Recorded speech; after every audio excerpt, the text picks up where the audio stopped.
Do more people than me in this room have we? Okay, I have the challenge is Telltale. To relate a Telltale story that is memorable. Okay. Am I the only one in this room that has one of those stories? Why? A Telltale story? Yeah. It's like not on camera and already available on the internet. Like, because that's the thing. And I'm like, if a few of us have that, I don't mind relating those kind of stories. I'm not even really sure what a Telltale story is. Ah, okay. Because well, here's mine. Or at least the one that comes to mind, like, immediately was when we were finishing, so spoilers, when we were finishing up the Trouble in Paradise, and at the end, I played that Telltale card that I had, because it was like, these are functionally weird cards that he had created, and the one that was written to basically be like, by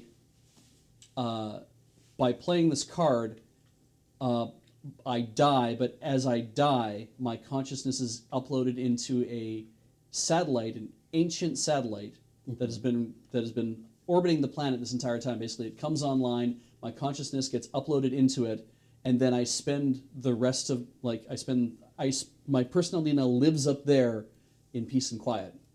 Oh.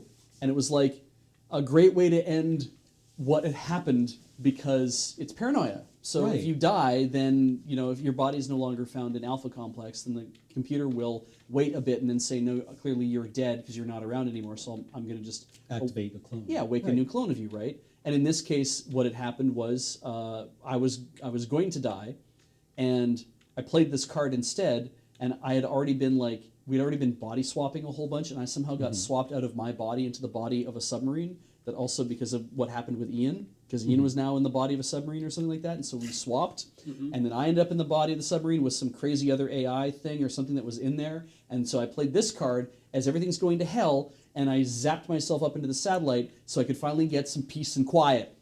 That sounds really nice. It was, for my character, it was great, because all he wanted to do was just do paperwork, and he got sucked Right. into all these adventures. So And now I he lives imagine, were there cameras on the satellite? Did you have a sensorium at all? I think I did, because it's an orbiting satellite to it's doing Right. stuff, and it's part of a system. So I was like, this happened, and I got to tell Dale, it's like, I took myself out of your game entirely. Because that would Good be luck. as a resident of Alpha Complex, that would be your first view of the world. Yeah, Right? Like your first actual view of the world. yeah. To be able to just, now that I knew that my world was bigger than just the complex, because we knew that in the course of the game, there was stuff outside. And then to be like, and now you're just here, and then to have to be able to figure out, well, what is this? What am I looking at? I'm like, that seems like a very nice way to spend the rest of whatever time I want to spend up here. Right. Cameron, Yes. have you ever played a game that Dale has DM'd? I've played a couple of his shorter ones. I played a Paranoia game in the Old Moon base, and then I played his Christmas game last year.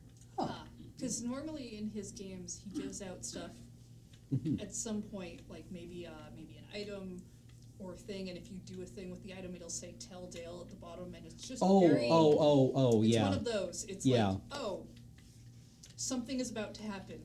Who knows what? Yeah. Dale will tell me. Dale Right. knows what. Yeah, he was Oh, and basically. I also played Enigma of the Star Tunnels. Yeah, that's right. I joined you guys for that one. Yeah. It was a lot of fun. It was very different. Yeah, but that's basically what a Tell Dale moment would be. Dale told. Beej, I kind of wonder if Friend Computer would just woken up another one of your characters. Yeah, that is interesting, isn't it? Yeah. I guess maybe we'll find out or we won't. That was just a nice way to be like, here, Dale, I have this card. I'm allowed to play it.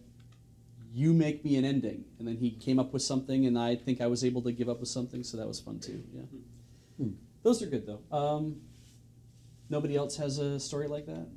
I don't think I've never had an antagonistic interaction with Dale. We were very much working together. Yeah, he let us make paranoia cards. Yeah, I got to make my own cards. I got to be a bear with a chainsaw. I killed like 50 people. It was really good. Did you come up with the bear with the chainsaw, or did he? Yeah, that was on the spot because every time I died, I got given new chassis, and I got a quadruped chassis with a chainsaw, and I was just like, I'm a bear. That was amazing. That was very good. Because when he was like, I'm a quadruped, you're like, I'm a I quadruped, got whatever. enough XP points that game to get myself from bot to yellow, but not enough to get a cake only for me.